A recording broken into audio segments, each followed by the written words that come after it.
College স্ট্রিটে স্বাধীন Bharat Hindu hotel, যার পরতে পরতে লেগে রয়েছে ইতিহাস। একসময় হোটেলে খেতে আসতেন নেতাজি সুভাষচন্দ্র বসু। পুঁই চচ্চড়ি, মুড়ি ঘণ্টর টানে প্রায় ঢু মারতেন এখানে। প্রতি বছরের মতো এবারও নেতাজির জন্মদিন পালিত হলো স্বাধীন ভারত হিন্দু হোটেলে।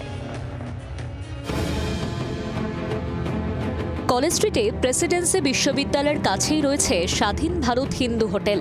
দেখতে আর 5টা পায়েস হোটেলের মতোই, কিন্তু এর মতো ইতিহাস আর 5টা হোটেলের ভাগ্যে নেই। 113 বছরের পুরনো এই হোটেলের সঙ্গে জুড়ে রয়েছে এক স্বাধীনতা সংগ্রামী বীর বাঙালির ইতিহাস। তখন ব্রিটিশ শাসন। দুপুরে খাবার খেতে প্রায় এই হোটেলে আসতেন অধুনা প্রেসিডেন্সি কলেজের এক উজ্জ্বল ছাত্র। ভালোবাসতেন পুঁই শাকের চচ্চড়ি ও মুড়ি ঘণ্ট। পরবর্তীকালে তাঁকে কেন্দ্র করে আবর্তিত হয়েছে স্বাধীনতা সংগ্রামের ইতিহাস।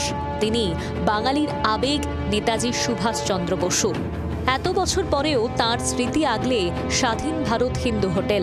প্রতি বছরের মতো এবারও বিশেষভাবে নেতাজি জয়ন্তী পালন করল হোটেল কর্তৃপক্ষ। আমার দাদু 1912 সালে প্রতিষ্ঠা করেন এই অর্গানাইজেশনটাকে, আর তখন এর নামটা শুধু হিন্দু হোটেলই ছিল। তখন থেকেই এর সাথে অনেক স্বাধীনতা সংগ্রামীদের আর অনেক বড় বড় যারা পার্সোনালিটি, ওদের গল্প তো জুড়ে রয়ে আছে। আর ওর সাথে তো নেতাজি মানে আলাদা একজন ব্যক্তিত্ব। যখন উনি জানতে পারেন কি এখানে একজন উড়িয়া ভদ্রব্যক্তি যিনি এখানে শুরু করেছেন একটা পাইস হোটেল, তখন উনি নিজের একটা আবেগ নিয়ে এখানে আসতেন।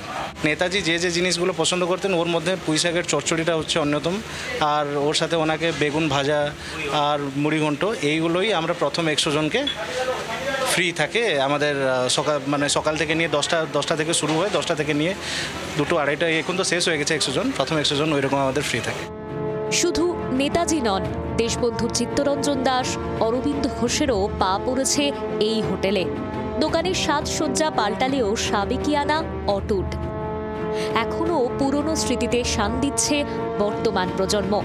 হাল আমলের রংচঙে রেস্তোরাঁর ভিড়ে আজও অমলিন নেতাজির স্মৃতি বিচরিত স্বাধীন Bharat Hindu hotel. Presidency college সংলগ্ন এই হিন্দু পাইস হোটেল নিজের স্বকীয়তায়, খাবারের গুণে এবং তার সঙ্গে সঙ্গে রোমহর্ষক নানান গল্পে, স্বাধীনতা সংগ্রামীদের গল্পে একেবারে উজ্জ্বল। নেতাজির ছবি, নেতাজির স্মৃতি নিয়ে দীর্ঘকাল ধরে একেবারে নানান গল্পে, নানান কথায় উজ্জ্বল হয়ে রয়েছে এই হোটেল। বাড়ির রান্না ছেড়ে নেতাজির স্মৃতিধন্য হোটেলে একবার ঢু মারতেই পারেন। জি 24 ঘন্টার জন্য ক্যামেরায় শুভ্র ঘোষের সঙ্গে কমলাক্ষ ভট্টাচার্য, কলকাতা। বাংলার আওয়াজ, বাঙালির আবেগ, জি 24 ঘন্টা।